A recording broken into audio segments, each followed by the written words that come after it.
Hey guys, Ant here, and I'm back with the workhorse of the Maxwell series, the good old GTX 950. The 950 has a special place in my heart, as it was my first real GPU all those years ago. The 950 was paper launched back in August 2015 with an MSRP of 160 USD. With a 6-pin power connector, this bad boy sucks up 90 watts as its TDP, and sometimes you can find a more efficient 70-watt version.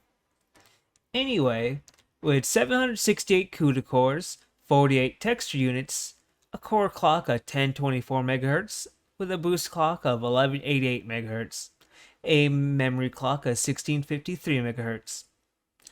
With this card only coming with 2 gigs of VRAM on a 128-bit bus. The particular 950 I'm testing today is the EVGA GTX 950 for the win, which I got for about 58 bucks on eBay.com. EVGA's highest overclocked option for the 950. The differences are it requires an 8-pin instead of the usual 6, it has dual BIOS for those who like to overclock and who end up accidentally bricking one of their BIOSes.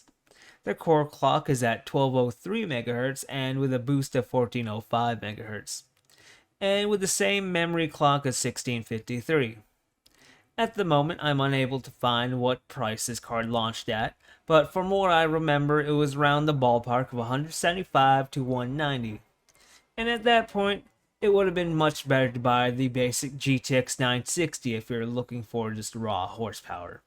But if you wanted to overclock and other tinkering with it, it was a decent budget option since it had the dual BIOS. Now, so I don't bottleneck the 950, I will be using my personal system as the test bench.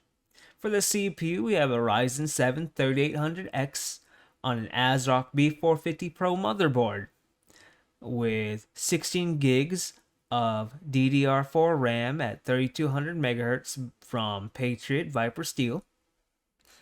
And we have a 500 watt EVGA power supply. Remember to check out the description for my Amazon Associates links to these products and more. Now let's get to those benchmarks.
For the budget option, the 900 series, this card is now 7 years old, and for that it's not too bad. Isn't too far behind the aforementioned 960, but like I've said in other videos, it's not too bad as a stopgap card here in 2022. If you either get this as something to hold you over, or if you just had this in your system since 2015 or whenever, it's an absolutely doable card. It'll play your esports titles and your older titles. Don't be afraid to knock down the resolution to 900p or lower, or even set down the settings lower if you need to be. That's the beauty of PC gaming.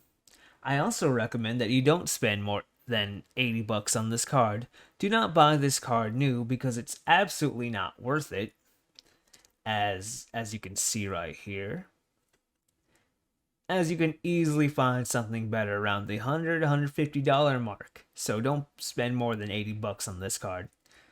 You can find something like a GTX 980, which I actually found for 150 bucks, which I'll review soon. I hope you guys have a great day. I'm ManHero, and remember to like, comment, subscribe, and other stuff, and I'll see you guys next time.